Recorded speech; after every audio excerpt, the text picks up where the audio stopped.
आपकी तो बड़ी अच्छी दोस्ती है वसीम भाई से, आप कहते हैं दूसरे ने, अबे एक से ही इतने परेशान हैं, दूसरे हो गए तो वो कहाँ भुगताएंगे।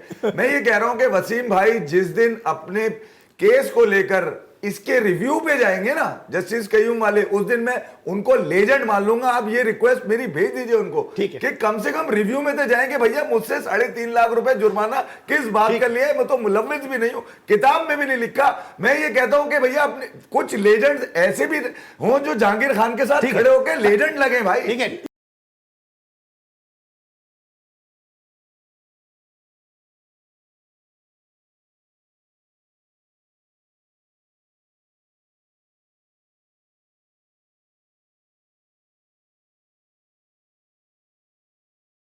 बिस्मिल्लाहिर्रहमानिर्रहीम, अस्सलाम वालेकुम। अली सलमान जी टीवी के तमाम नाजरीन को पाकिस्तान सुपर लीग सीजन 9 की स्पेशल ट्रांसमिशन के साथ जी स्पोर्ट्स में खुश आमदीद कहता है कि जहाँ पे ड्यूरिंग द PSL रात के इस पैर हम इस महफिल को सजाते हैं आपके लिए और बात करते हैं उस दिन खेले जाने वाले मैचेस के हवाले से और साथ साथ उस दिन से जुड़ी खबरों के बारे में। और जैसे कि आपके इल्म है कि अब से थोड़ी देर पहले कराची किंग्स और मुल्तान सुल्तान की टीमों के दरमियान मैच अपने अख्तिताम को पहुंचा कि जहाँ पे बड़ी जबरदस्त परफॉर्मेंस दी मुल्तान सुल्तान ने और खेल के हर शोबे में कराची किंग्स को आउट क्लास किया और यही वजह है कि बड़ी आसानी के साथ 20 रन के मार्जिन से कामयाबी हासिल की।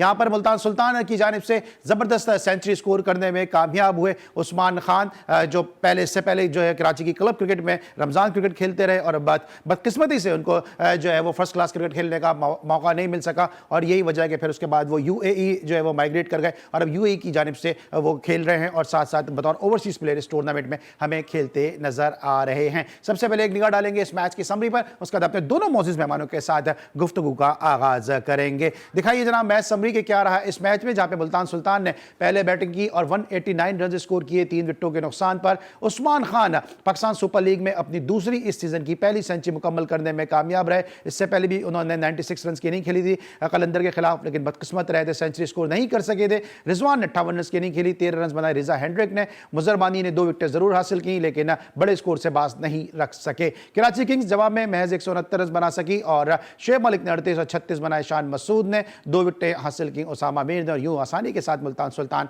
इस मैच को 20 रन से अपने नाम करने में कामयाब हो गई है। इस मैच को डिस्कस करेंगे, लेकिन जनाब आज हम जिस दिन में बैठे हैं, जिस तारीख में बैठे हैं, यह है 3 मार्च और इस तारीख ने पाकिस्तान क्रिकेट की डायनेमिक्स को तब्दील कर दिया। एक तवील अरसे तक जो है वो पाकिस्तान में इंटरनेशनल क्रिकेट नहीं हो सकी क्योंकि 3 मार्च सन 2009 वो दिन था कि जब श्रीलंकन टीम पर अटैक हुआ था और कई जो है श्रीलंकन प्लेयर इंजर्ड हुए थे। इसके अलावा जो है दो सिविलियन भी इसमें जो है जामे शहादत नोश फरमा गए थे और 6-7 के करीब जो है वो सिक्योरिटी गार्ड ने भी जामे शहादत नोश किया था। तो होना तो ये चाहिए था कि आज के दिन को पाकिस्तान क्रिकेट बोर्ड को उन शौदा की फैमिलीज को यहाँ पे मदू करना चाहिए था, उनको ऑनर देना चाहिए था और साथ साथ उस महर मोहम्मद खलील नामी बस ड्राइवर को भी यहाँ पे बुलाना चाहिए था कि जिसने श्रीलंकन टीम को महफूज तरीके से जो है वो ग्राउंड से वापस होटल तक पहुँचाया। लेकिन क्या कह सकते हैं कि पाकिस्तान क्रिकेट बोर्ड में जो इतनी बड़ी मीडिया टीम है कि जो अंडर दी अम्ब्रेला और under the captaincy of Alia Rashid साहबा काम कर रही है, क्योंकि एक आलिया रशीद साहबा सब कुछ नहीं कर सकती हैं लेकिन बाकी लोग जो हैं वो तो डेफिनेटली कर सकते हैं। PCB का मार्केटिंग डिपार्टमेंट कर सकता है कि अपने उन शौदा को, अपने हीरोज को याद रखें कि जिन्होंने अब जामे शहादत नोश करने के बाद जो है वो पाकिस्तान को एक बड़े दाग से, एक बड़े धब्बे से महफूज कर लिया था। सिर्फ इंटरनेशनल क्रिकेट पाकिस्तान से उठी थी और कोई ब्लेम पाकिस्तान पर आ नहीं सका था। तो पाकिस्तान क्रिकेट बोर्ड को चाहिए था कि आज के दिन को जरूर उनकी शौदा की फैमिली को चेयरमैन बॉक्स में मदू करते, प्रेजेंटेशन सेरेमनी में उन पे को खड़ा करते ताकि उनको भी एहसास होता कि उनके जो प्यारों की कुर्बानियां हैं वो पाकिस्तान क्रिकेट बोर्ड को याद हैं। इसके साथ साथ आज पाकिस्तान के ज़बरदस्त बैट्समैन इंज़माम उल हक साहब की भी सालगिरह है, उनको हम सालगिरह की मुबारकबाद भी पेश करते हैं। अपने दोनों मौजूद मेहमानों से गुफ्तगू का आगाज़ करेंगे। सबसे पहले मेरे साथ जो शख्सियत मौजूद हैं, हमारे बहुत ही करीबी, बहुत ही अपने, जब ये आते हैं कम से कम इंडिया में तो मेरे गुनाह झड़ ही जाते हैं क्योंकि इतनी ज़्यादा ट्रोलिंग होती है इनकी वजह से मेरी, क्योंकि मैं बात कुछ करता हूँ, ये बात कुछ करते हैं और इनके जो ये बात करते हैं वो शायद उधर के लोगों को ज़्यादा पसंद आती है और मैं जो बात करता हूँ शायद इधर के लोगों को ज़्यादा पसंद आती है या जो है वो शायद समझ में किसी को नहीं आती है। मेरे साथ मौजूद है हमारे बहुत ही अपने कमर रज़ा इफ़ी साहब। अस्सलाम वालेकुम सर, कैसे हैं आप? Thank you very much Ali, और आप भी उतने ही मेरे लिए अजीज़ हैं जितना आप मुझे समझते हैं। बिल्कुल। लेकिन इख्तिलाफ हमारा खूबसूरती क्रिकेट है, उसके अंदर इख्तिलाफ की जो खूबसूरती है वो क्रिकेट है और ये होना चाहिए। मतलब ऐसा नहीं है कि आप अगर तालियां बजा रहे हैं कि मेरे पड़ोस वाले ने 100 मारे तो मैं भी उसके 100 को ही देखूं मैच, नहीं यार। अच्छा, आज एक चीज क्लियर करते हैं हम दोनों को यहाँ बैठे। कुछ लोग ये कहते हैं कि हम दोनों एक दूसरे के बड़े दुश्मन हैं, दुश्मन है हम दोनों एक दूसरे के। नहीं अली, हमारी वजह मैंने बताया ना, हमारा जो हुस्न है इख्तिलाफ का वो क्रिकेट है। असल में आप क्रिकेट निकाल दें तो हम बेहतरीन दोस्त हैं। ठीक है, बेहतरीन दोस्त। अच्छा, दूसरी चीज एक और क्लियर करनी है। कुछ लोग ये समझते हैं कि मैं और आप जो वो कोई प्लांटेड कर रहे होते हैं, लेकिन आप भी जज्बाती इंसान है, सब मुझे जानते हैं, मैं भी एक बड़ा जज्बाती इंसान हूं। देखो मैं कोई प्लांटेड तो हूं नहीं, ठीक है, जिसकी फीलिंग ये है कि प्लांटेड होता है, भैया तुम करके दिखा दो।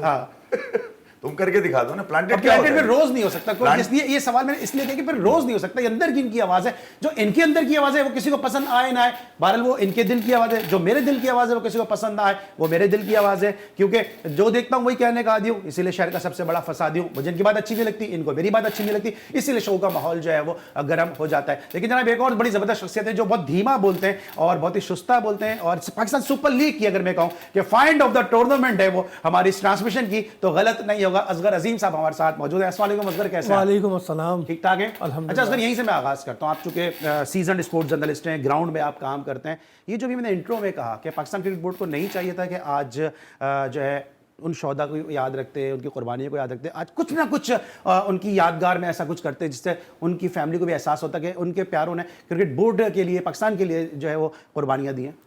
अरे अली, आप बिल्कुल सही कह रहे हैं। आज का दिन बहुत तारीखी अहमियत का हामिल है और पाकिस्तान क्रिकेट बोर्ड को चाहिए था, जिस तरीके से जब श्रीलंका की टीम दोबारा आई एक्सीडेंट के बाद, और उस वक्त जो ऑनर दिया गया था इन्हीं लोगों को, बस ड्राइवर को भी और दीगर शोधा को भी, तो मेरा ख्याल है कि उस चीज़ को एक रिवायत बनानी चाहिए थी। और हर साल 3 मार्च को एक जो है हम इस नाम से मंसूब करें कि हम इस दिन को मनाएंगे अपने उन शोधा के नाम जिन्होंने क्रिकेट को बचाया, जिन्होंने स्पोर्ट्स को बचाया, जिन्होंने पाकिस्तान को बचाया। लेकिन बदकिस्मती ये है कि देखिए, ये काम मीडिया डिपार्टमेंट का नहीं है, ये काम मैनेजमेंट का है। उस मैनेजमेंट का जो दर्जन भर है और 5 और लेकर आए गए हैं डेपुटेशन पे, और उन सबको वो एडजस्ट करने में लगे हुए चेयरमैन साहब। तो चेयरमैन साहब की जिम्मेदारी बनती थी कि वो आज के दिन को इस को मनाने के लिए कोई प्लान करते, कोई ऐसा सिस्टम बनाते जिससे दुनिया भी इस जानिब राग़िब होती कि देखें ये पाकिस्तानी कौम है और ये उन लोगों को जो मौसीन क्रिकेट है उनको भूलते नहीं है, उनको याद रखते हैं, उनकी फैमिली को याद रखते हैं।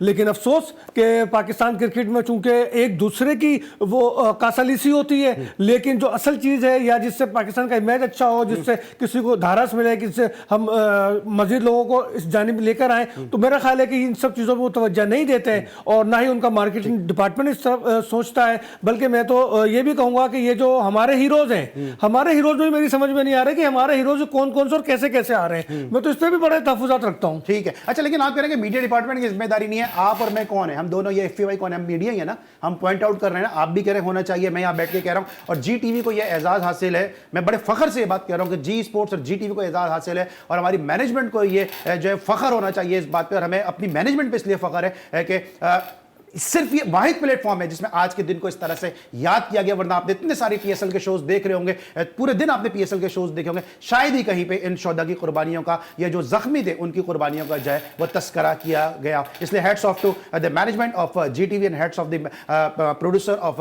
G स्पोर्ट्स, मेरी पूरी एंटायर टीम के जिन्होंने मौका मुझे फराम किया, लिबर्टी दी कि मैं आज उन शोधा को याद कर सकूं। आप क्या समझते हैं कि ये क्या मीडिया डिपार्टमेंट का काम नहीं है, जो एक छोटी छोटी वीडियो डाल रहे होते हैं कि बाबर आजम तौलिए से अगर सर भी साफ कर रहा है तो उसकी वीडियो डाल रहे होते हैं, जी बाबर आजम ने आज तौलिए टॉवल से सर साफ किया, याद होगा आपको, ऐसा आया था ना। तो ये काम मीडिया का नहीं है, किसका काम है फिर ये?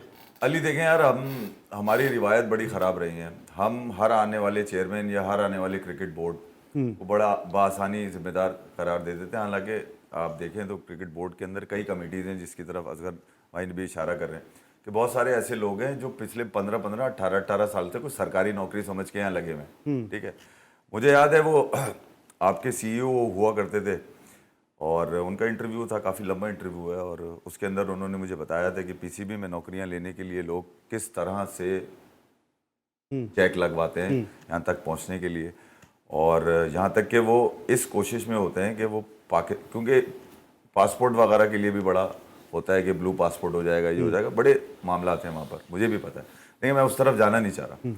मगर ये एक ऐसा सच है, इसको अगर हर पाकिस्तानी अपने तौर पे मनाए ना अली, हम कसूरवार ना ठहराएं PCB को, है कसूरवार, ठीक है, उनको आए हुए भी मोहसिन नकवी, टीम तो टीम तो पुरानी है ना, लोग तो पुराने हैं ना, कम से कम वो तो पाकिस्तानी बने, उस ड्राइवर को ही याद कर लेते जिनको लेकर श्रीलंकन आज तक याद करते हैं कि अगर वो ना होता तो हमारी जिंदगी ना बचती। एहसन रजा से ही कुछ बुलवा देते। एहसन रजा जाती हैसियत में खुद याद कर लेते। आप समझे नहीं अली? एज पाकिस्तानी आप अपने तौर पे इस बात को याद करें और बताएं लोगों को कि यार हमारे साथ ये हुआ था और किस तरह हमने 10 साल इस मुश्किल वक्त में गुजारे, कि हमारे पास इंटरनेशनल टीम नहीं आने की रही। टीम्स नहीं आती थी। 2000 मुझे याद है 15 या 16 में असगर अली शाह साहब मरहूम वो लेकर आए थे, मेरे ख्याल में इंटरनेशनल मैच कराया था। बड़ी मुश्किलों से हमने अपनी क्रिकेट वापस ली है। इस पर मौज मस्ती करने वाले में तो मैं भी शामिल हो सकता हूं कि हमारी क्रिकेट आ गई, वो देखो 32 साल बाद वो आ गया, 28 साल बाद न्यूजीलैंड आ गया, ये आ गया। मौज मस्ती करने को तो मैं भी सबसे आगे हूं, मगर मैंने अपने फराइज में से ये नहीं निकाला कि यार मैं आज ट्विटर पे या अपने फेसबुक पे या इंस्टाग्राम पे एक पोस्ट करता कि नहीं यार आज का दिन ऐसा था कि पाकिस्तान की क्रिकेट की तारीख का सबसे मनहूस दिन था। मतलब जिस दिन हमारी क्रिकेट कोई एक हेलीकॉप्टर ही उड़ा देते यार आज के दिन स्टेडियम के ऊपर, कजाफी के ऊपर, कि भैया एक हेलीकॉप्टर उतरा था, उसकी वजह ये थी कि यहाँ पर मतलब कमाल हो गया। मैं सिर्फ पाकिस्तान क्रिकेट बोर्ड की जो मौजूदा लोग हैं, अब जो लोग हैं कि जो गुजर गया उसके ऊपर पीटना बेकार है उस लकीर के ऊपर, मगर जो आने वाला टाइम है उसके अंदर भैया सबको अपनी रिस्पॉन्सिबिलिटीज पूरी करें, अकाउंटेबल करें, हर डिपार्टमेंट के लोगों को अकाउंटेबल करें ताकि भैया आने वाले वक्तों में ये चीजें ना हो। आने वाले वक्त में होना चाहिए। एहसन रजा की इन्होंने बड़ी जबरदस्त बात की है, क्योंकि एहसन रजा भी उस जो इंसिडेंट तो उसमें मजरूब हुए थे और यही वजह है कि वो जो है सिर्फ एक फेफड़े के साथ जो है वो जिंदगी गुजार रहे हैं। बहुत सारे लोग उनके वेट के ऊपर बात करते हैं, लेकिन उसकी वजह यही है कि जाहिर से उसमें वो अंदरूनी तौर पर जख्मी हुए थे, एक फेफड़ा उनका निकाल दिया गया था और जिसकी वजह से उनका जो वेट है वो बढ़ गया था और अब जो है वो थोड़ा सा ओवर वेट हुए हैं वो। लेकिन पाकिस्तान क्रिकेट बोर्ड को चाहिए कि अपने हीरोज को जरूर याद रखें। इस पूरी डिबेट का मकसद जो असगर भाई ने की, इफ्ती भाई ने की, यही था कि हम अपने हीरोज की और अपने जो असलाफ हैं उनकी कुर्बानियों को जरूर याद रखें। और वाहिद शो है जी स्पोर्ट जिसमें इस चीज का तस्करा किया गया। ब्रेक लेंगे, वापस आएंगे, डिस्कस करेंगे मैच को। मिलते हैं छोटे से ब्रेक के बाद।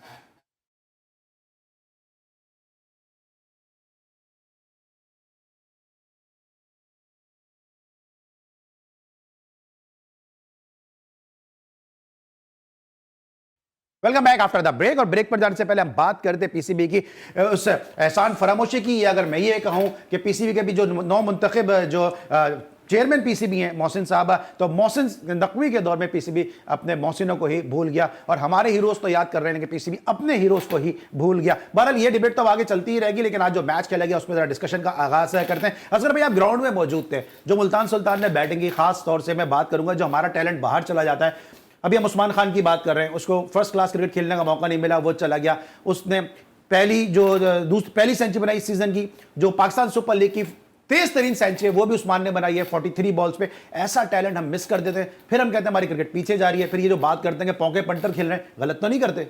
देखिए उस्मान ने तो आज भी 59 बॉल पे सेंचुरी स्कोर की और 106 रन उसने बनाए, लेकिन उस्मान जैसे बहुत सारे प्लेयर हैं, कोई एक नहीं है। अगर हम फहरिस्त बनाने बैठेंगे तो हमारा ये टाइम भी हमारा निकल जाएगा, क्योंकि आज अगर अमेरिका में क्रिकेट आबाद हुई है तो वो हमारे ही वजह से हुई है। आज अगर दीगर ममालिक में यूएई में क्रिकेट आबाद हो रही है उसको भी जिम्मेदार हम ही आबाद कर रहे हैं।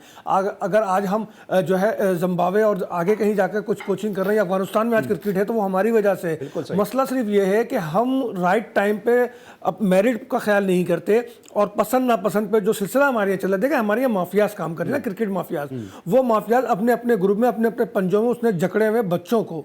आपने देखा होगा कि मुर्गी जब दड़बे से निकलती है तो पर फैला के खतरे के वक्त अपने चूजों को ऐसे समेट लेती है बच्चों को। तो हमारे यहाँ ये जो माफियाज हैं ये भी इसी मुर्गी की तरह हैं कि इन्होंने मखसूस ग्रुप को ऐसे अपने परों में समेटा हुआ है, जो इधर उधर हुआ तो वो क्रिकेट से आउट हो जाता है, खासकर कराची क्रिकेट से। लाइक अगर मैं अनवर अली की बात करूं तो आज अनवर अली इधर उधर जो मारे फिर रहे हैं और आज उसको जो ड्रॉप किया गया है बिल्कुल गलत ड्रॉप किया गया, उसे राइट नहीं बनता था। 25 रन किया उसने आखिर में, 20 रन गेंदों में, ठीक है ना, तो उसको ड्रॉप किया गया। तो इसी तरीके से ये सितम का शिकार है अनवर अली। तो इसी तरीके से जो उस्मान है हमारे, तो देखिए इन्होंने पूरी क्रिकेट तो कराची में खेली, सारी क्लब क्रिकेट कराची में खेली और जिस जमाने में ये पीक पे थे, ये इस लाइन में थे कि फर्स्ट क्लास में चले जाते। उस जमाने में फर्स्ट क्लास खेलने के, कायद आज़म ट्रॉफी खिलाने के कम से कम जो है 5 लाख रुपए वो लिए जाते थे और वो बाकायदा वो चीज़ें, हमने उन चीज़ों पर बड़ा काम भी किया था। तो वो एक और लड़का था, उससे बाकायदा उसने एक आई विटनेस था और उसने बाकायदा बयान भी दिया था कि हाँ मेरे साथ ऐसा हुआ है और मुझसे ये पैसे मांगे गए हैं। तो ये पूरा गैंग था और ये पूरा गैंग उसको प्लेयर्स को, टैलेंट को नहीं देखता था, बल्कि अपने मफाद को देखता था और अपने मफाद की खातिर वो काम करता था। और वो दौर भी जो है उनका था जो कि क्रिकेट पे तभी लड़के हुक्मरानी करते रहे कराची क्रिकेट पे, उनके दौर में ये सब होता रहा और हमारे लड़के इधर उधर जाते रहे। अब कल जब हमने बात की थी उस्मान से कि भाई कभी ये सोचा है कि क्या तुम पाकिस्तान से खेलो, तो उसने साफ कहा नहीं जनाब, मुझे पाकिस्तान से तो खेलना ही नहीं है, मैं यूएई से ही खेलना चाहता हूं और मेरी ख्वाहिश है कि यूएई की टीम में मैं हूं और उन्हीं की नुमाइंदगी करते हुए मैं वर्ल्ड कप खेलूं। तो अब वो अपना माइंड भी पूरा बना चुका है। ऐसे बहुत सारे लड़के अपना माइंड बना चुके हैं, बहुत सारे जा चुके हैं। गो के हमारे अभी जो वर्ल्ड कप है अमेरिका में और वेस्ट इंडीज़ के साथ जो वर्ल्ड कप हो रहा है, उसमें आप ये देखिएगा कि कितने पाकिस्तानी प्लेयर अमेरिका से जो है वो डेब्यू करते हैं। बहुत सारे प्लेयर डेब्यू करते हैं। और ये जो बात आप करते हैं कि हमारा जो टैलेंट है वो चला जाता है, उस्मान जावेद की हम बात कर रहे हैं, हम बहुत सारी बात करते हैं कि इब्तिसाम शेख कहाँ चला गया, हमारा उमर खान कहाँ चला गया, उस दिन भी हम बात करते हैं सोहेल अख्तर जैसा प्लेयर कहाँ चला गया, कितने ऐसे प्लेयर हैं कि जो सैफुल्लाह बंगश जो पहले खेला वो कहाँ चला गया, खुर्रम मंजूर जो है वो इतने परफॉर्मेंस करने के बावजूद जो है वो पाकिस्तान सुपर लीग में पिक नहीं हो सकता। बहुत सारे ऐसे प्लेयर हैं जो पिक नहीं हो सकते। अभी मैं अगर विकेट कीपर की बात करूँ, क्योंकि चंद वजूहात की बुनियाद पर हम वीडियो नहीं चला सकते हैं, मोहम्मद अफजल जैसा विकेट कीपर जिस वक्त यूएई में जाके खेल रहा है वो चला गया, यूएई में जाके क्रिकेट खेल रहा है। बहुत टैलेंट है हमारा जो जा रहा है, लेकिन खेलते बकौल आपके जहां पर आप बात करते हैं पॉकेट पंटर ही है। देखिए अली, जैसे उस्मान की बात कर रहे हैं ना, अब भाई ये खाता पीता था इसलिए जाके उसने क्रिकेट अपनी रखी, पैशन को बरकरार रखा। खाता पीता ना होता, कहीं फूड पांडा में लगा होता, कहीं औरतों के कपड़े बेच रहा होता, कहीं फुटपाथ पे कोई ठिया लगाया उबर चला रहा होता, शाम में बर्गर लगाया हुआ होता है, या फिर बाइक किया शाही किया, यही कर रहे हैं ना हमारे लोग, यही कर रहे हैं। ऐसे ही है। तो बात सीधी सी ये कि हर दौर में, यानी कि पिछले अभी बाबर आजम जो रो रहे थे वर्ल्ड कप में कि 6 महीने से पैसे नहीं मिले, मैं सिर्फ मिसाल के तौर पे कह रहा हूँ, बुरा नहीं मानिएगा, 6 महीने से पैसे नहीं मिले और जनाब हमारे जो है वो सेटल कांटेक्ट नहीं हुए, अभी तक ये नहीं हुआ, रोना धोना, 3 चेयरमैन बदल गए। यार एक बात मुझे बताया, आपको आपके पैसे पता है आपको मिल जाएंगे, आप सेंट्रली कॉन्ट्रैक्टेड हैं, ठीक है, आपको पता है पैसे कहीं नहीं जाने वाले, आपने जिस बात का रोया उसको शट अप कॉल देने वाला कोई नहीं है। मेरा जो मुतालबा है ना वो ये है कि जो आपने कमाया और जो गंवाया वो खत्म करें, रीजनल माइंडसेट खत्म करें। और ये अब से नहीं अली, पिछले 15 सालों में पुख्ता हो चुका है ये। क्रिकेट आपकी कराची लाहौर में रहती थी, अब कराची लाहौर से गायब हो गई है, अब केपीके चली गई है। इसमें बुरा मानने वाली बात नहीं है।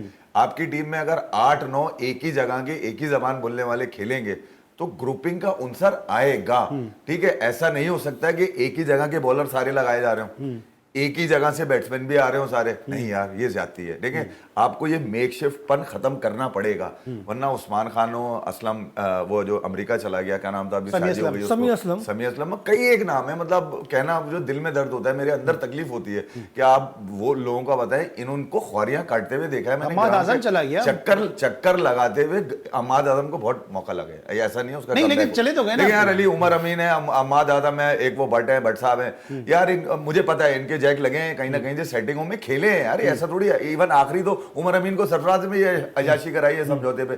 तो मैं ये कह रहा हूं ये कहीं ना कहीं से ये इस कदर हमलावर होते हैं कि किसी भी कप्तान की मजबूरी बन जाता है इनको खिलाओ, वरना उसकी अपनी स्टेक्स का मसला आ जाता है।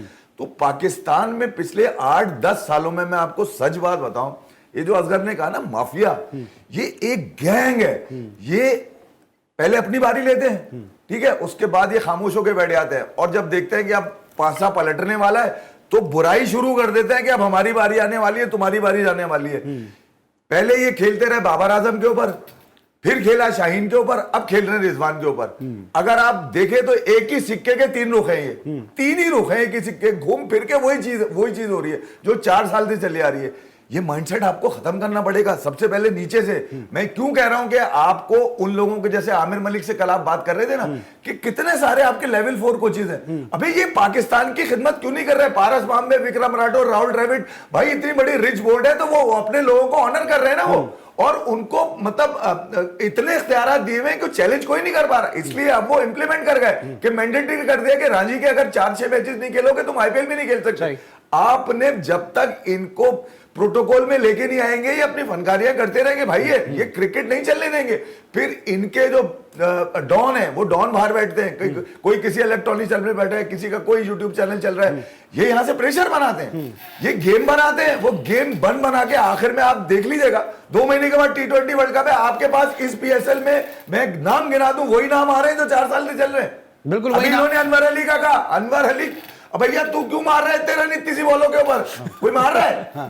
कोई नहीं मार रहा। अब उस्मान खान भले 30 बॉलों में मार दे 100, मगर उसके 100 मारने बेकार होंगे क्योंकि उसका खाना पानी खत्म हो चुका है यहाँ से। हमें सिर्फ रोने के लिए अगर आपने देखना है तो रुला तो मैं सकता हूं आपको, मगर जिता अगर आपने जीतने की तमन्ना इनकी टांगों में देखिए तो इनकी टांगों में अब दम नहीं है भैया। ये सिर्फ अपने फाइनेंशियल स्टेटस और अपनी इमेज को बरकरार रखने के लिए सियासत कर रहे हैं ताकि ये T20 वर्ल्ड कप में उन्हीं लोगों को लेके जाए जिसका कल हसन अली ने कहा कि मैं T20 वर्ल्ड कप की तैयारी करूं। अबे ऐसी की तैसी तुम लोगों की यार, वापस आते जरा बात करते हैं। जो इफ्फी भाई ने बात की, जो असगर भाई बात करें, थोड़ा इस बात को मैं इसलिए आगे बढ़ाऊंगा कि वो तमाम प्लेयर बहुत ही माजरत के साथ, उनमें मेरे बड़े मोहतरम भाइयों की तरह भी प्लेयर हैं, लेकिन वो तमाम प्लेयर जो कराची की आवाज समझे जाते थे वो भी आज बैठ के किसी और की बात नहीं कर रहे थे। वो भी बाबर आजम का एजेंडा चला रहे होते हैं, वो भी बाबर आजम को पाकिस्तान आजम कह रहे होते हैं। कराची के प्लेयर के लिए, खुर्रम मंजूर के लिए, ताबिश के लिए, या मोहम्मद अफजल के लिए, या उस्मान खान जैसे प्लेयर के लिए, या ख्वाजा नाफे जैसे प्लेयर के लिए, उनके लिए कभी भी कोई आवाज नहीं उठी। आवाज जब उठी है कि जब PSL में उन्होंने परफॉर्म कर दिया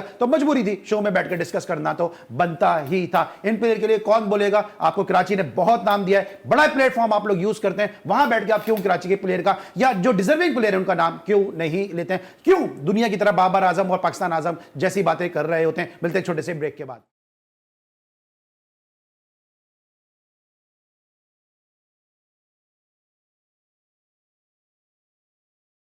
welcome back after the break. और ब्रेक पर जाने से पहले हम डिस्कशन कर रहे थे कि क्यों कराची के प्लेयर की आवाज वो प्लेयर नहीं बन रहे कि जिनको कराची ने इतना नाम दिया, कराची के नाम पे उन्होंने अपना नाम बनाया। लेकिन अब वो भी बात करते हैं तो सिर्फ बाबर आजम की बात करते हैं, वो बात करते हैं तो अब रिजवान की बात करते हैं, वो बात करते हैं तो अब शाहीन की बात करते हैं। खुर्रम मंजूर की बात कौन करेगा? उस्मान जावेद जैसे प्लेयर की बात कौन करेगा? नाफे जैसे प्लेयर जो जाया हो जाते हैं उनकी बात कौन करेगा? एहसान अली जैसा प्लेयर जो जाया हो गया उसकी बात कौन करेगा? साथ साथ अनवर अली को बाहर बिठा रहे हैं, क्या इस पे किसी ने लक कुशाई की है? क्यों जो है वो नजर नहीं आ रहे वो प्लेयर है कि जिनको जो है वो परफॉर्मेंस के बाद मौका मिलना चाहिए? इस वक्त मेरे साथ अमेरिका से मौजूद हैं एक ऐसी जबरदस्त शख्सियत जो खुद क्रिकेट खेले हैं, बहुत सारे कोचेस के साथ जिस वक्त मुंसलिक हैं क्रिकेट बोर्ड के साथ, उनके साथ खेले हैं, बहुत सारे प्लेयर को उन्होंने ग्रूम किया और बोल्ड बोलते हैं, ब्लंट बोलते हैं, जबरदस्त aggressive opening batsman Sajid Khan साहब हमारे साथ मौजूद हैं। अस्सलाम वालेकुम साजिद भाई।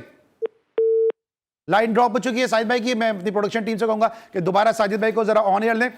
जो हम ब्रेक पे जाने से पहले बात करते हैं असगर कि हम जो प्लेयर हैं, ठीक है, अब जो है सोशल मीडिया का दौर है, इलेक्ट्रॉनिक मीडिया का दौर है, अब वो प्रिंट मीडिया का इतना दौर नहीं रहा। एक प्लेयर परफॉर्मेंस देता है, ख्वाजा नाफे का सिलेक्शन कैसे हुआ? उसकी सोशल मीडिया पे वीडियो सिलेक्शन हुआ ना, तो इट मींस कि परफॉर्मेंस के साथ साथ आपको जो है वो आई बॉल्स भी चाहिए जो देख रही होती है प्लेयर की परफॉर्मेंस। हमारे लिए प्लेयर क्यों नहीं आवाज उठाते? देखिए मसला ये है कि थोड़ा सा कसूर तो मेरा भी है। मेरा कसूर ऐसे है कि मेरा अपना भी एजेंडा होता है। और मैं आपको मिसाल दूंगा शान की।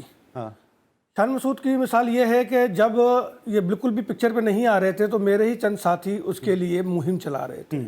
उनके पेरेंट्स से ताल्लुकात हैं और इस तरह से मुहिम चला रहे थे जैसे कि शान जो है वो बस आएगा और छा जाएगा। उसने T20 की डोमेस्टिक में 1-2 इनिंग खेली तो उसके बाद बाकायदा बड़ी बड़ी हमने खबरें आना शुरू हो गई और टॉक शो में उसको डिस्कस करना शुरू कर दिया गया कि शान है, शान है, शान है, शान है। उसने साबित कर दिया वो T20 का साबित कर दिया। आप शान की बात कर रहे हैं ना, तो मुझे एक बहुत ही आलीशान ने ज्वाइन कर लिया दोबारा से, और वो है साजिद खान, इंतहाई आलीशान अपने साजिद खान। अस्सलाम वालेकुम साजिद भाई। वालेकुम अस्सलाम, सलाम ग्रेट सलमान भाई, खैरियत से? अल्हम्दुलिल्लाह। साजिद भाई मेरे साथ असगर अजीम साहब मौजूद हैं, कमरजा इफ्फी साहब मौजूद हैं। ये दोनों नाम किसी तारुफ के और तारीफ के मोहताज नहीं। हम बात कर रहे हैं कि ये जो उस्मान जावेद परफॉर्म कर रहे हैं या जो अब उस्मान खान के नाम से खेल रहे हैं, ऐसा टैलेंट पाकिस्तान से चला जाता है, उसके लिए कोई आवाज नहीं उठाता। पाकिस्तान को कितना नुकसान हो रहा है इस किस्म का जब टैलेंट पाकिस्तान से चला जाता है। ये फर्स्ट क्लास भी पाकिस्तान में नहीं खेल सके थे। देखिए अली सलमान बहुत इम्पोर्टेंट है। उस्मान खान को अगर जहां पाकिस्तान सुपर लीग में 34 बॉल में 65 सेंचुरी बनाई और कोई भी नहीं पूछ रहा था, रशीद ए.ओ. सलोम ने उसको रहने की जगह दी, उसको प्रमोट किया और जो आज उसने सेंचुरी बनाई सबके मुंह बंद कर दिए। ये टैलेंट नहीं, वर्ल्ड क्लास प्लेयर बन सकता है 2020 में।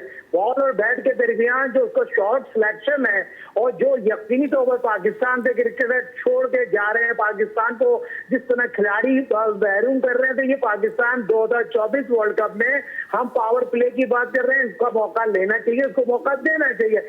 लेकिन ये तो पाकिस्तान से खेलना ही नहीं चाहता ना सर, इतना मजबूर कर दिया, इतना आजिज कर दिया, इतना तंग कर दिया कि वो तो यूएई से खेलना चाहता है, पाकिस्तान से खेलना ही नहीं चाहता वो।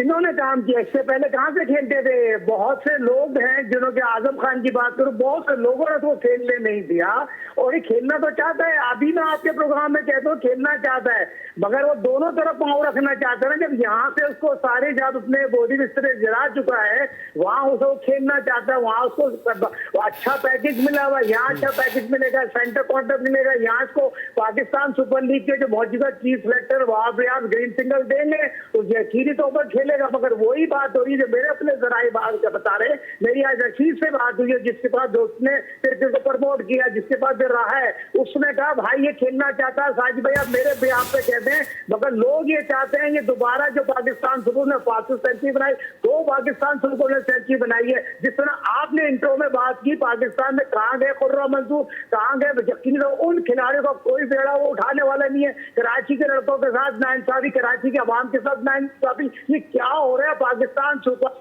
तो पर नवा एडिशन, हमारा अपना ब्रांड है। अगर हम लोग कामयाब नहीं बनाएंगे, चैनल को बैठ के लोग अपनी दुकानें चमका रहे होंगे। सर आप कह रहे हैं कराची के लड़कों के साथ नाइंसाफी, मुझे ब्रेक पे आना था, मुझे इसका भी जवाब दे दिएगा कि अभी जो 11 अंपायर है, 11 में से 8 अंपायर जो है ये तो लाहौर से ताल्लुक रखते हैं, 2 सरगोदा के हैं, एक जो है वो कराची का अंपायर है।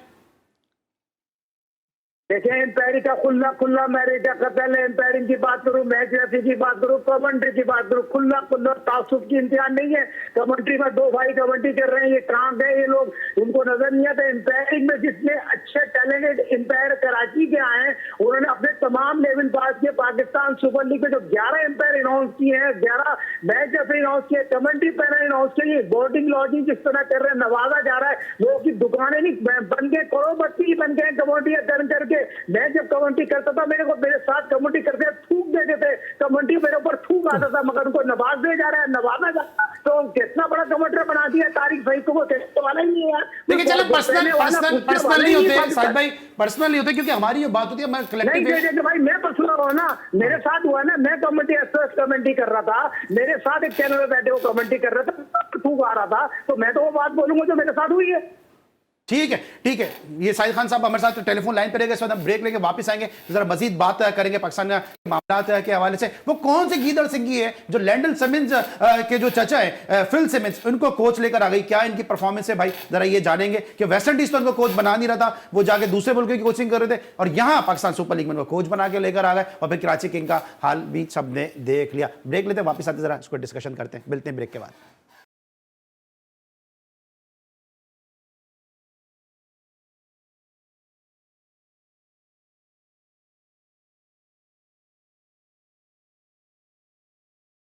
Welcome back after the break. और ब्रेक पर जाने से पहले हम बात करते हैं पाकिस्तान सुपर लीग के मामला के हवाले से। लेकिन जनाब ये शान मसूद को कप्तान बनाना, फिर सिमंस को लेकर आ जाना, और फिर अभी वसीम अकरम का एक स्टेटमेंट आ गया जनाब कि जो है बाबर आजम को आउट करना इतना ही मुश्किल है कि जितना ब्रायन लारा को आउट करना मुश्किल था, ये जितना रोहित शर्मा को आउट करना मुश्किल है।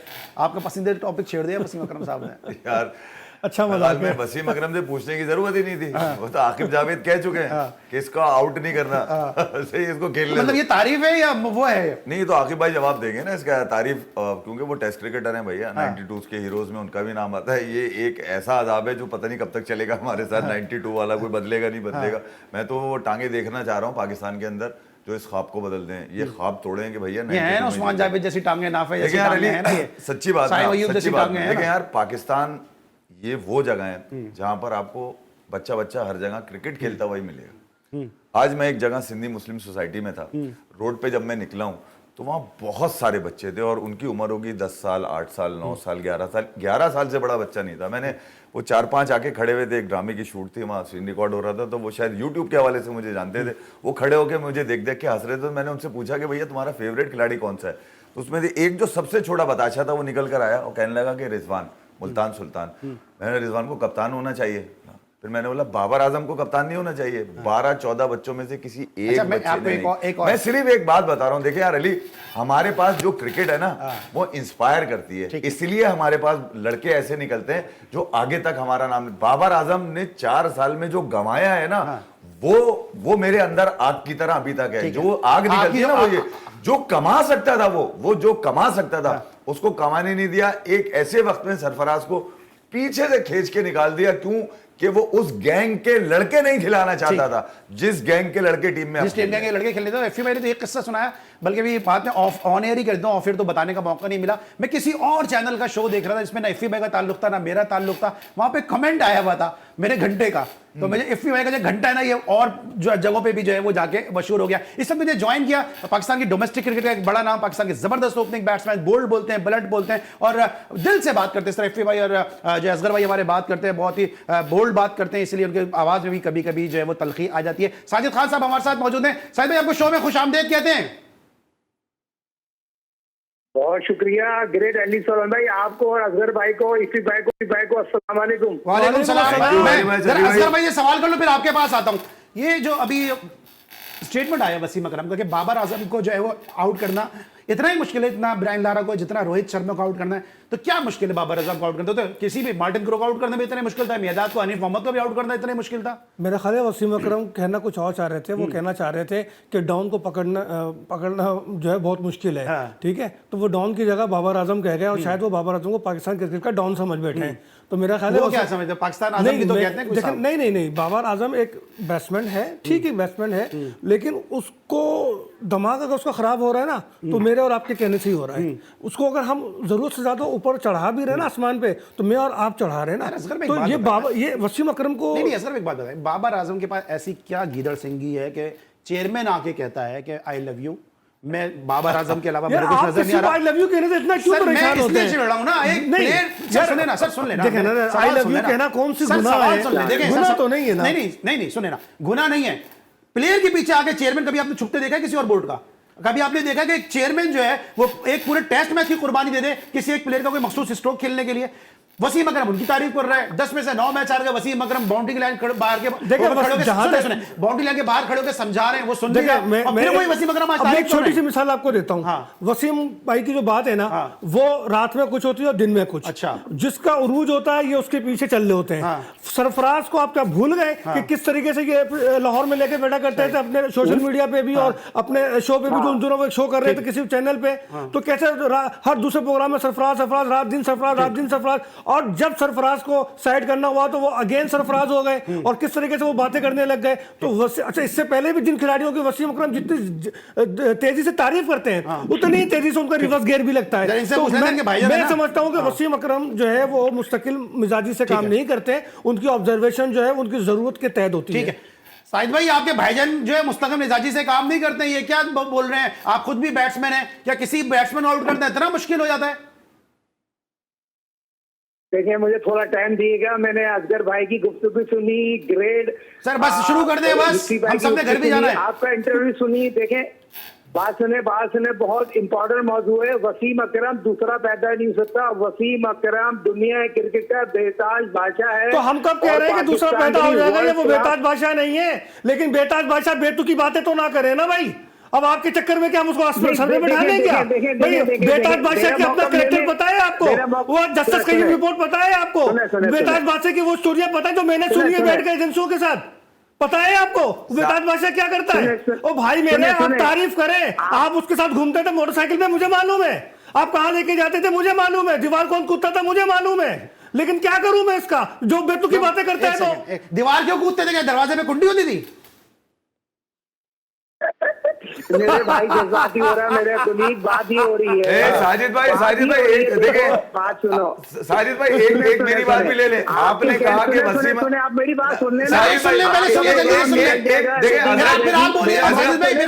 आप अमेरिका में बैठे हुए, आप डॉलर कमाते हैं, ठीक है, हम तो ठीक है, आप मेरी सुन सकते हैं। तो रुपया भी नहीं मिल रहा, तो रुपया भी नहीं। मैं सिर्फ ये कह रहा हूँ, असगर भाई ने जो बात कही है वो ठीक है, किसी हद तक ठीक है। मेरा एक रिक्वेस्ट है, आपकी तो बड़ी अच्छी दोस्ती है वसीम भाई से, आप कहते हैं दूसरे ने, अबे एक से ही इतने परेशान हैं, दूसरे हो गए तो वो कहाँ भुगताएंगे? मैं ये कह रहा हूं कि वसीम भाई जिस दिन अपने केस को लेकर इसके रिव्यू पे जाएंगे ना जस्टिस कयूम वाले, उस दिन मैं उनको लेजेंड मान लूंगा। आप ये रिक्वेस्ट मेरी भेज दीजिए उनको कि कम से कम रिव्यू में तो जाएंगे। भैया मुझसे 3.5 लाख रुपए जुर्माना किस बात का लिया है? मैं तो मुलव्विज भी नहीं हूं, किताब में भी नहीं लिखा।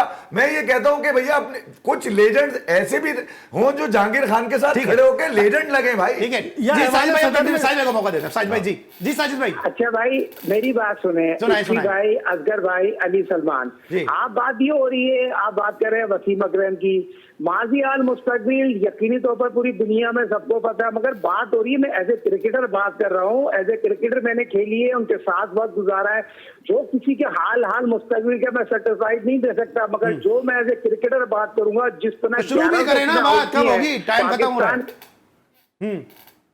देखिए ना, आप ही लोग बात कर रहे हैं फलाना, इसका जवाब मैं कहां से दूंगा भाई? भाई मैं आपसे ये पूछ रहा हूं, मैं ये पूछ रहा हूं कि ये बात कि बाबर आजम को आउट करना नामुमकिन है, मुश्किल है, ये क्या किसी बैट्समैन को इस तरह कहा जा सकता है कि आउट करना मुश्किल है, नामुमकिन है? ब्रायन लारा से रोहित शर्मा से बाबर आजम को मिलाया उन्होंने कि इनको भी आउट करना नामुमकिन था, मुश्किल था। मजाक कर रहे हैं, हकीकत कह रहे हैं। और सचिन का भी नाम लिया उन्होंने।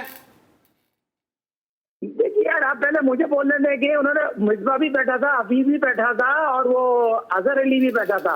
मिसाल दी गई थी बाबर की, सचिन तेंदुलकर की, ब्रायन लारा की। तो बात ये होती है, बात ये कही जा रही है, बाबर ने 11,000 रन बनाए, पाकिस्तान का कामयाब तरीन बैट्समैन है पाकिस्तान की हिस्ट्री में। मैं उसके पर्सनल कप्तानी पे नहीं जा रहा है, बैट्समैन बात की जा रही है। तो उन्होंने कहा, मैं जब मिलता, मैं वसीम अकरम को जानता हूँ, बैकफुट पे तमाम दुनिया क्रिकेट के बैट्समैनों को बैकफुट पे करते था, फ्रंट फुट पे खेलने के लिए दिल गुर्दा चाहिए होता। तो वो ग्रेट वसीम अकरम एक बात कह रहे हैं, अगर मुझे मौका मिल गया 2 ओवर में, तो 2 ओवर में उड़ा जाता था, 2 ओवर में बैट्समैन को उड़ा देता था, बैकफुट में रखता था, फ्रंट फुट पे बैट्समैन। क्रिकेट में बात हो रही है, क्योंकि क्रिकेट में थोड़ी बात हो रही है, स्टेटमेंट में आए ना आप, स्टेटमेंट पर आए। देखिए स्टेटमेंट तो उसे सबके लिए एक बात बोली है ना यार, क्या बात क्या हो रही है? स्टेटमेंट की बात तो सुन लेना मेरी आप। अच्छा, सही बोला या गलत ये तो बता दें। अच्छा हो रही है, आप सुने बात ये हो रही है, अभी बहुत प्यारी बात हो रही थी, आपने बाबर की बात कर ली, सरफराज का मुद्दा किसने उठाया? सरफराज के कैरियर के साथ किसने खेला? सरफराज का कोई मुद्दा नहीं उठा रहा। बाबर को पकड़ लो, सरफराज को किसने बाहर किया? आज तक पाकिस्तान की हिस्ट्री में 2 वर्ल्ड कप लेके आया, आखिरी भी ट्रॉफी सरफराज अहमद लेके आया। पाकिस्तान 2024 वर्ल्ड कप जीतना है तो सरफराज को कप्तान बनाए, कप्तान भाई। तो सर बाबर आजम की बात फिर उनको नहीं करनी चाहिए कि जो कराची की आवाज बनते हैं प्लेयर, जिनको कराची ने बहुत कुछ दिया, कि जो कराची का एक सिंबल बनते हैं, कि कराची की आवाज है ये प्लेयर, वो भी तो अब रिजवान की और बाबर आजम की बात कर रहे होते हैं, वो सरफराज की बात करते कब हैं वो? अच्छा नहीं, वो कराची की सबसे गंदी जगह में खड़े होकर वीडियो बना लेते हैं, इस पर भी मुझे एतराज नहीं है। वसीम अकरम कराची की सबसे गंदी जगह वीडियो बनाते हैं, ऑस्ट्रेलिया में मेलबर्न में सबसे खूबसूरत जगह खड़े होकर बनाते हैं। मेरा साजिद भाई सुन लीजिए, आज वो ये कह रहे हैं बैठ के कि T20 में कोई स्किल ही नहीं है, मतलब बल्लेबाज की कोई स्किल ही नहीं होती है, कोई भी किसी तरह खेल सकता है। यार आप वसीम अकरम हो भैया, अगर आपका शुगर लेवल बढ़ा हुआ है तो भैया चेक करा लो। आपने एक दफा बाबर आजम को बिल्कुल ही बाउंड्री रोप के ऊपर जिस तरह से आपने डांटने की कोशिश करी, या तो आपकी कोई पर्सनल लग रहा है कि भैया कोई पर्सनल हो गया, फिर उसके बाद वही तरीका पेशावर दिल्ली में उसके साथ सहमी नहीं किया। तो मैं ये कह रहा हूं कि यार ये वो लोग हैं जिन पर पाकिस्तान, मैं एज अ पाकिस्तानी फखर करता हूं, जावेद, वसीम, आकिब, वकार, इमरान, मैं फखर करता हूं कि हमारे पास इतने सारे लेजेंड्स हैं। अबे मगर अगर तुम पाकिस्तान की क्रिकेट सरफराज के जाने से बर्बाद होती हुई देख रहे हो, तो अगर तुम आवाज नहीं उठाओगे और तुम ये वीडियो बनाओगे 4 साल के बाद कि रोडें ब्लॉक पड़ी हुई है जी, यहां पर हम जा नहीं सकते, तो जब तुम्हारे वीवीआईपी कल्चर पे जब हथौड़ा मारा मोहसिन नकवी ने, तो तुम्हें अब कराची की हमदर्दी याद आ गई। यार ये वाले लोग मुझे जो दो रुखी बातें करते हैं समझ नहीं आते। साजिद भाई माजरत के साथ आपके दोस्त जरूर होंगे, आप असगर भाई कह रहे हैं कंधे में चढ़ के दीवारें कूदते थे, ग्राउंड की कूदते होंगे, मुझे भी पता है, मगर यार ग्राउंड की भी बोले साहब क्विकली बोल रहे हैं जी। देखिए यार बात ये हो रही है, जो सर मोहसिन नकवी साहब आए ना, तो पाकिस्तान क्रिकेट बोर्ड बिल्कुल सुधर जाएगा। ग्रेट मोहसिन नकवी साहब जो भी थोड़ी छुट्टियों में थे, कल परसों बहुत ज्यादा चेंजिंग हो जाएगा, पूरा क्रिकेट बोर्ड चेंज जाएगा। जिसने फकर आलम में जो वीडियो बनाई थी, शहर कराची में कभी भी ऐसा नहीं है जैम पैक क्राउड होगा। फकर साहब आपकी गाड़ी में स्टिकर लगा होता है, वीआईपी को जोड़ दिया जाता है, और हसन स्क्वायर पे सबसे पहले शहर कराची में अगर आप जा रहे होते हैं हसन स्क्वायर पे आए तो दूसरी रोड पे से आपको वीआईपी स्टिकर लगा होता है, वहां से जा सकते। ये आपको लगता है, ये आप अच्छा मुझे क्विकली बताएं, मुझे साहिब भाई क्विकली बताएं, ये आपको लगता है कि इस तरह के जो स्टेटमेंट हैं या ग्राउंड में लोग नहीं आ रहे, या इस तरह की जो बातें, ये कराची में क्रिकेट ना होने की वजह से कोई साजिश है? ये इंशाअल्लाह ताला परसों इंशाअल्लाह ताला मोहसिन नकवी साहब कराची अन करीब आ रहे हैं, मेरे अपने जराए बताते हैं तमाम चीजें क्लियर हो जाएंगी। और जो पाकिस्तान क्रिकेट बोर्ड के वो मौजूदा चेयरमैन साहब जिस तरह आड़े हाथों ले रहे हैं, क्रिकेट को सुधारना चाह रहे हैं, तो वो लोग ये चाह रहे हैं जो उनको थोड़ा सा मिड टफ टाइम दे, वो टफ टाइम नहीं होगा, अच्छा टाइम आएगा और इंशाअल्लाह 5 मैचेस रमजान मुबारक में खेले जाएंगे, 9 बजे खेले जाएंगे। जैसा कि बात की जा रही है कराची में फाइनल भी खेले, जैम पैक क्राउड भी आएगा, मगर सरफराज के बगैर यकीनी तौर पर जिन लोगों ने सरफराज के कैरियर का हाथ से खेला ना, उनको ठीक है। अच्छा, मैं आता हूँ, मैं जरा वापस आता हूँ साहिद भाई वापस आता हूँ। ये फिर भाई क्विकली देखो, 2 मिनट है मेरे पास, आप तीनों से मुझे सवाल करना है। ये अभी जो ये समीर राणा साहब ने जो स्टेटमेंट दे दिया कि जी हारिस रऊफ का जो सेंट्रल कॉन्ट्रैक्ट पीसीबी ने 2 दिन पहले पीएसएल से खत्म किया, ये तरीका सही नहीं था, ये अच्छा तरीका नहीं था। भाई पीएसएल का ताल्लुक क्या है? मतलब अगर एक आदमी टेस्ट मैच नहीं खेल रहा, उस पर तो आपने स्टेटमेंट दिया नहीं है, पीएसएल से 2 दिन पहले कॉन्ट्रैक्ट खत्म कर दिया तो आपको प्रॉब्लम हो गई। यार राणा साहब को मेरे ख्याल में जब इसको खिलाया जा रहा था ना पाकिस्तान से, उस वक्त बोलते कि यार ये कच्चा तोड़ के कहां लेके जा रहे हो, पाकिस्तान खिला रहे हो तुम। ठीक है, जब नसीम को खिलाया जा रहा था ऑस्ट्रेलिया में बच्चा बना के 16 साल का, उस वक्त चिल्लाना चाहिए था। किधर है बॉल सेट करने वाला मूसा मेरा जो ऑस्ट्रेलिया में ऐसी पिटता रहा पूरे दिन। अबे यार कमाल हो गया, क्रिकेट से मोहब्बत है ना, कि क्रिकेट समझते हो तो फिर गलत को गलत बोला करो ना। ऐसा थोड़ी है जब झोली भर रही है तो झोली भरे जा रहे हैं, जब पत्ता काटा जा रहा है तो चिल्ला रहे हैं। ये तरीका ठीक नहीं है, आपको उस वक्त बोलना चाहिए था। हारिस पूरा कंप्लीट टांगे लेकर नहीं उतरा, उसको जो टीआरपी आपने कोविड से लेके अब तक दे दिए ना भैया, उसके बाद वो उसके कॉलर ही खड़े हो सकते हैं और कुछ नहीं। ठीक है, जो सीखने की टाइम था उसने वो टीआरपी में गुजार दिया। क्विकली मुझे बताएगा, मुझे असगर भाई के पास भी आना है। जी साजिद भाई। नहीं, मैं आपका सवाल क्या बता पूछे। मैं सवाल मेरा यह है कि अभी समीर राणा साहब ने लाहौर कलंदर के उन्होंने कहा कि 2 दिन पहले सेंट्रल कॉन्ट्रैक्ट जो है वो पाकिस्तान सुपर लीग से पहले खत्म कर दिया हारिस रऊफ का। ये प्रॉपर टाइम नहीं था खत्म करने का, इससे हारिस जो है वो डिस्ट्रैक्ट हो गया, उसकी परफॉर्मेंस ये हो गई, बहुत सारी बातें, मेंटली वो जो है वो डाउन हो गया। देखिए हारिस की कारकर्दगी है क्या, एशिया का वर्ल्ड का वो 2-4 ओवर का बॉलर है, सेंटर कॉन्ट्रैक्ट बी कैटेगरी का दिया गया, उस लेवल के बॉलर हैं, उस क्वालिटी के बॉलर हैं। जो उनकी हाइट बढ़ाई थी, उनके गुब्बारे में से हवा निकाल दी, जो ये कहते सोचना भी नहीं बोलना भी नहीं, तो ये चीज बताने का मकसद दिया गया है मोहसिन नकवी साहब ने। आप प्लेयर पावर ना बनाए, ग्रुपबंदी ना बनाए, तो ये तमाम चीजों को मैसेज देखिएगा, मैसेज पहुंच दिया गया है। तो ये तमाम चीजें बता दिए, किसी भी फ्रेंचाइज को खिलाड़ी को सपोर्ट करें उनकी कारकर्दगी पे। ठीक है, कारकर्दगी सपोर्ट करें। Thank you so much Shahid भाई। मुझे वाइंड अप करना है, असगर भाई से भी लेना है। असगर भाई ये जो स्टेटमेंट आया, देखिए इसमें सीधा मैं समझता हूं कि राणा को मेरा ख्याल है ख्वाब में आया कि हारिस जब कैच करने के लिए गया तो उसके जहन में सेंट्रल कॉन्ट्रैक्ट आ गया, आंखों में अंधेरा छा गया और वो गिर गया, जिससे वो अनफिट हो गया। तो समीर राणा साहब कुछ तो ख्याल करें पाकिस्तान क्रिकेट का। अगर क्रिकेट बोर्ड प्लेयर पावर को खत्म करना चाहता है और एक अच्छा फैसला कर रहा है, जो सेंट्रल कॉन्ट्रैक्ट की पासदारी पाकिस्तान में दस्तयाब नहीं, इस वक्त नहीं बोले वो। को छोड़े, सेंट्रल कॉन्ट्रैक्ट की पासदारी हर सेंट्रल कॉन्ट्रैक्ट में साइन करने वाले पे लाजिम है। अब अगर उस पर फैसला देर से हुआ लेकिन दुरुस्त हुआ, अच्छा हुआ। ठीक है, दुरुस्त हुआ, अच्छा हुआ। थैंक यू सो मच एफी भाई, thank you so much Asghar भाई, और thank you so much bold and बुलंद साजिद खान साहब, आप हमारे साथ आप मौजूद थे। और हमेशा से जब ये दोनों हजरात होते हैं तो शो का माहौल कुछ इसी तरह से हो जाता है। आज के लिए बस इतना ही, कल लेकिन हमारे साथ मौजूद होंगे lords of lords Mohsin Hasan Khan साहब और असगर अजीम साहब हमारे साथ कल कंटिन्यू करेंगे। कल तक के लिए अली सलमान को पाकिस्तान सुपर लीग सीजन 9 की स्पेशल ट्रांसमिशन से इजाजत दीजिए। अपना बहुत ख्याल रखिए, अल्लाह हाफिज।